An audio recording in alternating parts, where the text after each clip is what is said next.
আমরা কম বেশি সকলেই জানি, সময়কে সঠিক জায়গায় কাজে লাগিয়ে পরিশ্রম করতে পারলেই জীবনে সফলতা আসে। তবুও আমরা ভুল করি, কারণ আমরা অভ্যাসের দাস।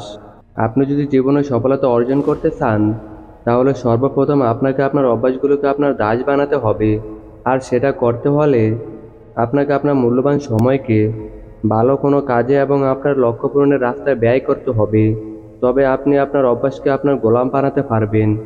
আর এই কাজটি করতে পারলেই আপনি খুব শীঘ্রই সফলতা অর্জন করতে পারবেন। আপনি একটু চিন্তা করে দেখুন তো, আপনি একদিনে দিন রাত মিলে 24 ঘন্টা সময় পান। আর এই 24 ঘন্টা সময়ের মধ্যে আপনি কতটা সময় আপনার লক্ষ্য নিয়ে কাজ করে থাকেন, আর কতটা সময় আপনি ফেসবুক, ইউটিউব, ইনস্টাগ্রামে এসে শুধুমাত্র এন্টারটেনমেন্ট পাওয়ার জন্য আজে বাজে ভিডিও দেখেন, অথবা রিলস ভিডিও দেখে আপনি আপনার মূল্যবান সময় নষ্ট করেছেন। আমি বলছি না আপনি ফেসবুক, ইউটিউব, ইনস্টাগ্রাম দেখা বন্ধ করে দিন।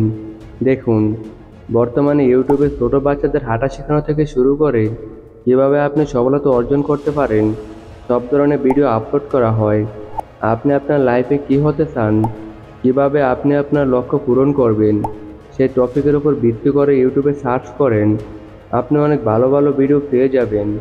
যদি একটু সময় নিয়ে সেই ভিডিওগুলি মনোযোগ দিয়ে দেখেন, আমি মনে করি আপনি আপনার লক্ষ্য সম্পর্কে অনেক কিছু জানতে পারবেন ও বুঝতে পারবেন।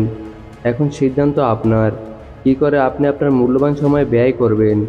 আপনার বয়স যদি 15 থেকে 25 বছরের মধ্যে হয়ে থাকে, এই 15 থেকে 25 বছরের মধ্যকার যে মূল্যবান সময়টা আপনি পাবেন, এই সময়টাকে আপনি যদি কাজে লাগাতে পারেন, তাহলে আপনি জীবনে ভালো কিছু অর্জন করতে পারবেন।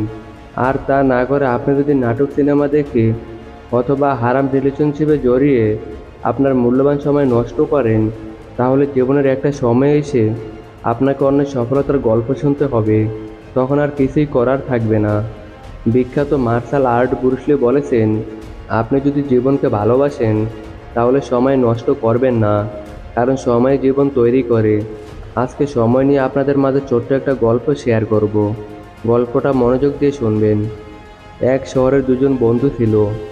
একজনের নাম রকি এবং অন্যজনের নাম সিয়াম। দুজনই ছোটবেলা থেকে পড়াশোনাতে খুবই ভালো। দুই বন্ধুর স্বপ্ন তারা অনেক বড় হবে। দুই বন্ধু মিলে ঘুরে বেড়াবে সারা বিশ্ব।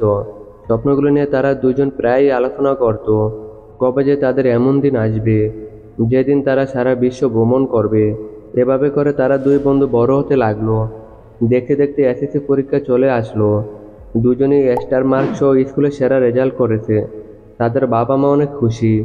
রেজাল্ট বের হবার পর তারা দুজনেই জেলা শহরে কলেজে ভর্তি হলো এবং থাকার জন্য একটা মেস ভাড়া করলো।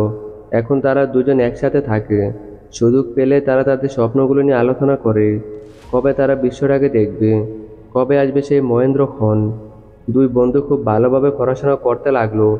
এভাবে চলতে লাগলো তাদের জীবন। একদিন রকির একটা মেয়েকে দেখে ভালো লাগলো। রকি সেই মেয়েটার সাথে রিলেশনে জড়িয়ে পড়লো। রকি আস্তে আস্তে ক্লাস ফাঁকি দিয়ে মেয়েটার সাথে ঘুরে বেড়াতো। সিয়াম টের পেয়ে তার বন্ধুকে অনেক বোঝানোর চেষ্টা করলো। রকি সিয়ামের কথা কোনো পাত্তা দিত না। এভাবে রকি তার বেশিরভাগ সময় বাইরে ঘুরে বেড়ায়, আর সিয়াম সারা দিন রাত পড়াশোনায় ব্যস্ত থাকে। দেখতে দেখতে ফাইনাল পরীক্ষা চলে আসলো। রেজাল্ট আউট হলো।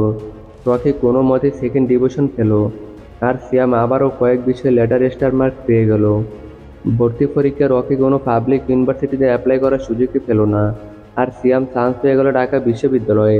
রকি সেই জেলা শহরে কলেজেই ভর্তি হলো। কিছুদিন পর রকি কাউকে না জানিয়ে বিয়ে করে নিল, আর সিয়াম সফলতার সাথে অনার্স শেষ করলো। তারপর শতভাগ স্কলারশিপ সহ কানাডায় যাওয়ার সুযোগ পেল। সিয়াম কানাডায় অনেক বড় একটা মাল্টিন্যাশনাল কোম্পানিতে চাকরি পেল এবং কানাডায় স্থায়ীভাবে থাকার সুযোগ পেল। কিছুদিন পর সিয়াম বিয়ে করে নিল।